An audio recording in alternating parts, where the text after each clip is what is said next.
My name is Amber Taylor and I work for the EUP ISD Learning Center. I'm considered a rover. I report to the office every day, different classrooms that need extra help or support, so some days I'm teaching, some days I'm a parapro. It all depends on what the needs are of the center. My dad has Asperger's. I've always loved working with people that had different needs than our own. Every day is different, and that's what I love about it.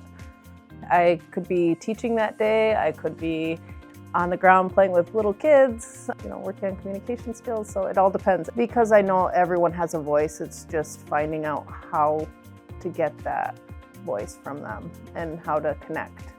And that's always been something that I've always loved to do, is trying to find that way to connect with someone on their level and build upon it. First, you would need to graduate high school, and then you would need to work in a school, special education. Then you're going to want to communicate with your administration on what you would like to do, such as teaching. And a lot of times they'll have those avenues such as Talent Together programs or the TEACH programs that could help you pursue your degree in special education.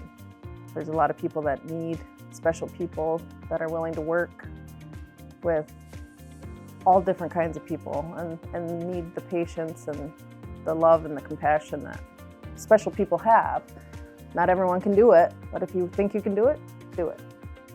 Be a paraprofessional, apply to be a paraprofessional, and that would get a quick understanding if this is something that's good for you or what will work for you. Get your foot in the door, whatever way you can, and start working with people with different needs.